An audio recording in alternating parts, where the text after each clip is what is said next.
Eno ye program yo ensulo ey'enkya wano ku 3 ABN TV. Yiga okutandika olunaku ne Katonda. Omulabi wange omulungi kulamusizaako linnya lya Mukama waffe Yesu Kristo. Kansubire nti bukedde bulungi ku sayidi eyo gy'oli. Wootudde mu ddiro lyo oba mu kisenge kyo wondabira. Nze ali mu maaso go nze Josephine Kateesigwa. Nzize nate tubeeko ekyokuyiga kye tugabanira wamu naawe ku nkya y'olwaleero nga tetunnaba kugenda mu masinzizo ate kusinza. Kkiriza nkwagalize ne sabbiiti ennungi ng'era nkwagaliza okusinza okulungi. Mukama akumpeera ennyo omukisa nga tugenda mu kyokuyiga kyaffe mu puroguramu yaffe ŋŋanzi eyitibwa ensulo ey'ekyenkya. Ensulo ey'enkya. Nsaba Mukama akumpeere omukisa ng'owuliriza. Katwewombeeke tuweeyo okusaba nga tetunnaba kutandika kyakuyiga kyaffe. Katonda waffe omulungi tukwebaza kubanga obukeesezza nga tukyasomoka ogw'obulamu. Otubiseeko ekitiibwa kyo. Otukingidde enkwe z'omulabe Sitaani zonna ezibadde ziyinza okwekiika mu bulamu bwaffe ne zitulemesa okuzuukuka. Weebale Mukama kubanga otukusizza okumala ennaku 6 zonna. Tutuno mu maaso go ku lunaku olw'esabbiiti yo gye watukuza n'ogiwa omukisa. Naffe tukusaba Mukama otutukuze era otuwe omukisa. Tubeere abasaanidde mu maaso go, twogere ku kigambo kyo nga tusaanidde. Nteeka mu mikono abaddu bo n'abazaana baba bagenda okutambula okugenda mu masinzizo ag'enjawulo. Mukama obakulembere batuse n'emirembe. Tugenda okubaako bye tuyiga. Jangu Mukama Katonda waffe otuyigirize, tuluŋŋamye otuyigirize. Ebigambo bye tugenda okwogera Mukama bibeere eby'okulokola obulamu bwaffe.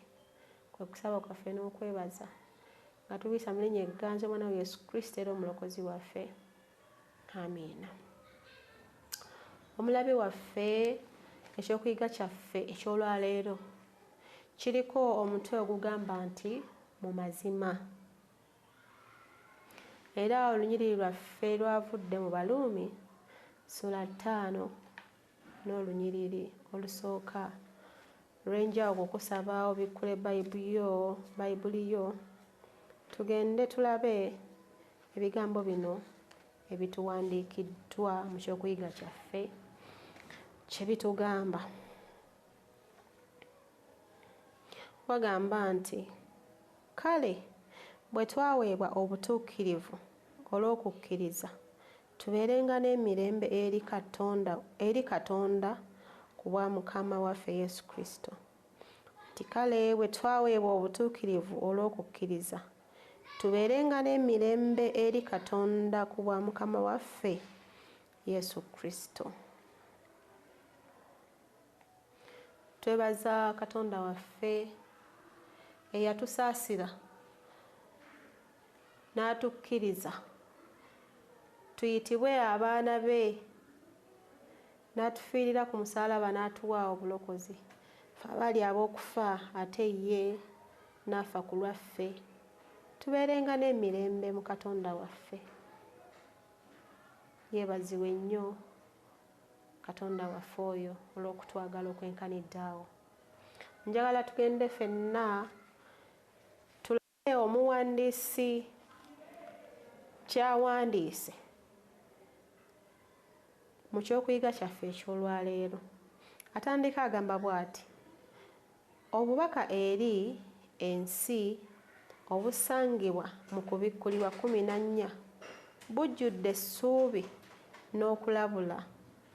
Obubaka bwa bamalayika abasatu bwogera ku kusala omusango awamu n'okusinza, ku kwewaayo eri Katonda awamu n'obulabe obuli mu kulondawo obulimba mu kifo ky'amazima. Ku ssaawa ey'ekumi n'emu ebyafaayo by'ensi eno. Abatuula ku nsi baaweebwa okulabula okw'amaanyi.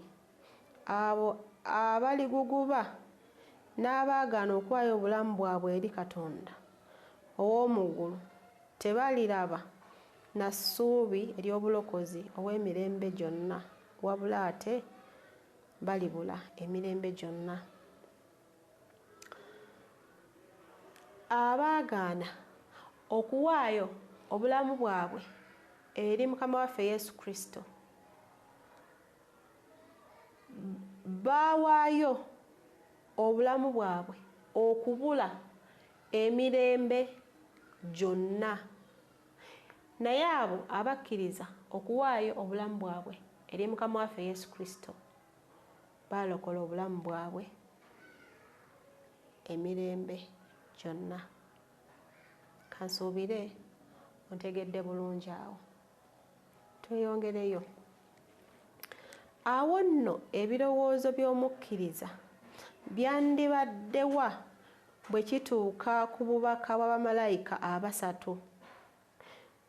Tusinge kunyweza kuwa Katonda kitiibwa oba kumusinza oyo eyakola eggulu n'ensi,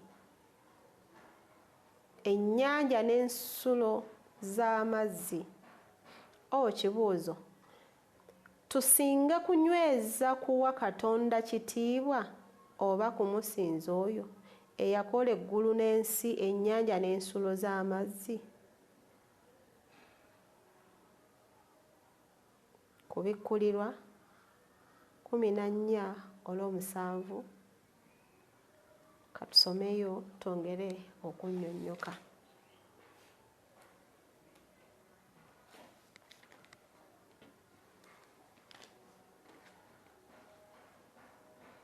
Agamba nti n'ayogera n'eddoboozi ddene nti, mutye Katonda mumuwe ekitiibwa, kubanga ekiseera ky'omusango gwe kituuse.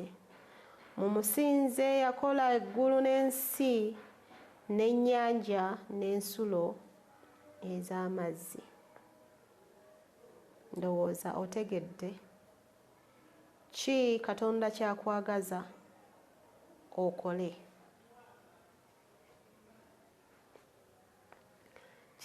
Tuli mu kiseera ekisembayo weewaawo eky'enkomerero. Omuntu mw'osaanidde okusalawo okuwaayo obulamu bwo eri Mukama waffe Yesu Kristo, oba okusalawo okububuza kiri gy'oli.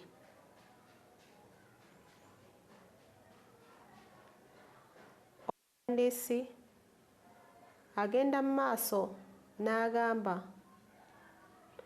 nti okulabula abantu nti kigudde Babulooni gwe gwandibadde omugugu gw'ekkanisa okusookerwako, oba ekkanisa eyiwe amaanyi gaayo gonna mu kuyigiriza abantu ebikwata ku kabonero k'ensolo. Nti okulabula abantu nti kigudde Babulooni gwe gwandibadde omugugu gw'ekkanisa ogusookerwako, oba ekkanisa eyiwe amaanyi gaayo gonna mu kuyigiriza abantu ebikwata ku kabonero k'ensolo. Simanyi oba bwe nsoma ebigambo bino bwe ntyo nga nkubuuza ekibuuzo olina ansa yaakyo eky'okuddamu. Gwe muntegeerayo oba mundowoozayo olowooza amaanyi wandisinze kugateekawa? Kubanga ekkanisa yeggwe, amaanyi go wandisinze kugateekawa ku kulabula abantu okudduka Babulooni ekigudde, oba kubategeeza akabonero k'ensolo? Manyi ng'olina ansa osobola n'okuginterawo wansi awo kubanga oli muyizi wa Bayibuli mulungi. Ate twazze kuyiga ffembi. Nzikiririza ddala nti oli mu kuyiga wamu nange. Nkuyigiriza bw'onjigiriza osobola okumbuulira gwe nga gwe mu Kristaayo munnange olina maanyi g'okusinga kugateekawa. Nsaba tweyongereyo. Weetegereze okwolesebwa kuno okukulu okwa Ellen G. White. Bangi bampandiikidde amabaluwa nga babuuza obanga obubaka bw'obutuukirivu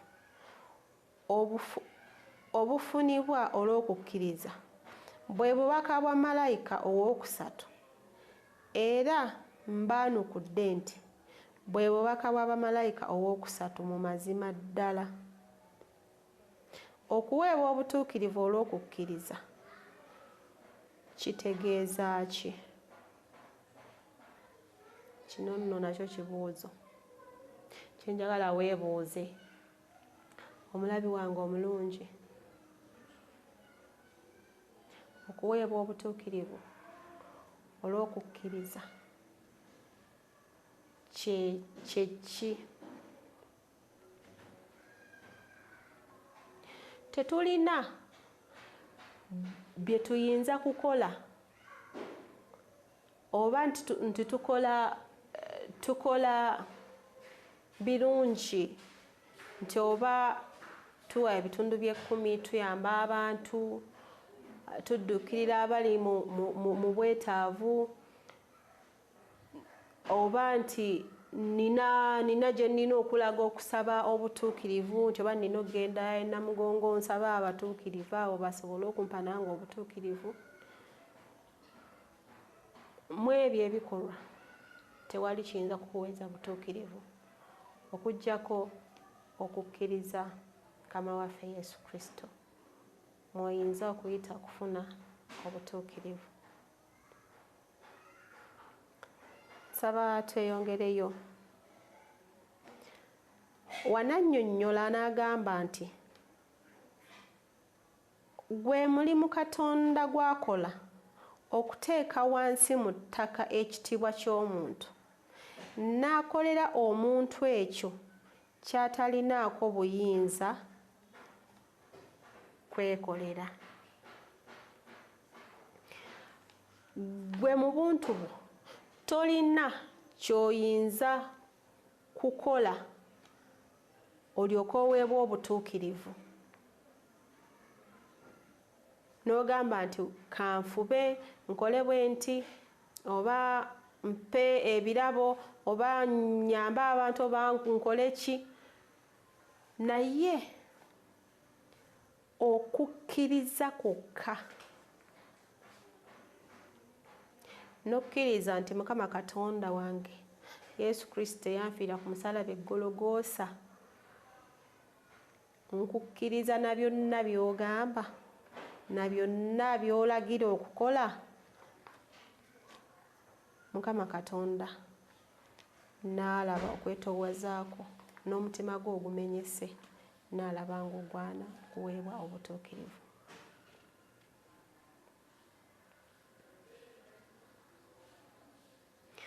Nga tweyongerayo mu maaso wagamba nti obubaka bw'abamalayika abasatu bwagendererwa Katonda okuleeta obutuukirivu bwa Kristo mu bulamu bw'omukkiriza. Omwonoonyi n'akyusibwa okubeerawo kwa Yesu mu ye.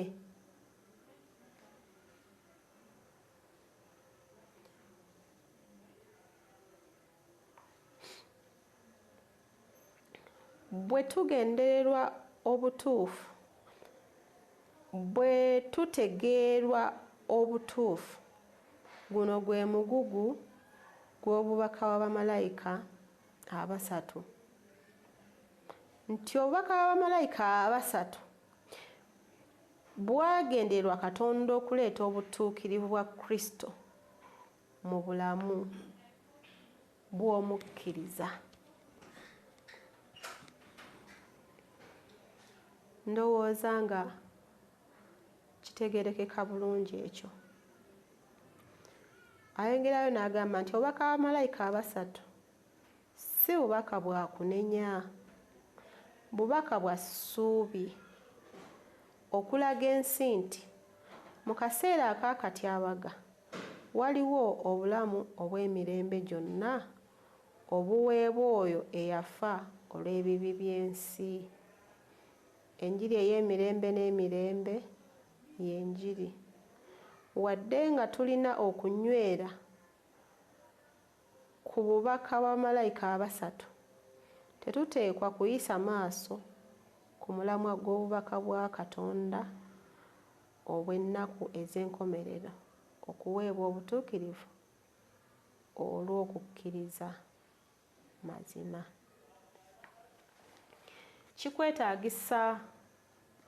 Kikwetaagisa kumenyeka mutima n'okkiriza Yesu Kristo nga ye mulokozi wo, era n'omwetwalira n'oleka byonna by'obadde okola ebitalina gye bikulaza, n'osalawo okugoberera Mukama waffe Yesu Kristo, n'osobola okukola ki? N'osobola okufuna obulamu obutaggwaawo, n'osobola okuweebwa obutuukirivu. Kkiriza Mukama waffe Yesu Kristo. Ebiseera bingi tubeera awo n'otandika okufuna endowooza ezizonga ggwe omuntu, n'olowooza nti oba bwe nnaakola kino na kino, n'ofuba ng'olowooza nti ggwe osobola okwekolera obutuukirivu bwo. Tubeera nno mu kwerimba kwa ddala. Ekyamazima tosobola kukolerera butuukirivu bwo. Ebikolwa byo by'okola tebisobola kukuweesa butuukirivu okuggyako ng'okkiriza Mukama waffe Yesu Kristo. Byonna ebirungi by'okola bikole ng'omaze kukkiriza Mukama waffe Yesu Kristo, kubanga yekka ayinza okuweesa obutuukirivu. Saba Mukama akuwe omukisa mu mazima ddala ng'olondawo okwetwalira Yesu Kristo okubaawo omulokozi wo, osobole okuwonya obulamu bwo. Nzikiriza nkusiibulire wano, nkwagalize sabbiiti ennungi. Mukama Katonda akumpeere ennyo omukisa, nate tusisinkane omulundi omulala. Beera bulungi, siiba bulungi. Omukama Katonda akunjagalire ennyo. Sabbiiti ennungi.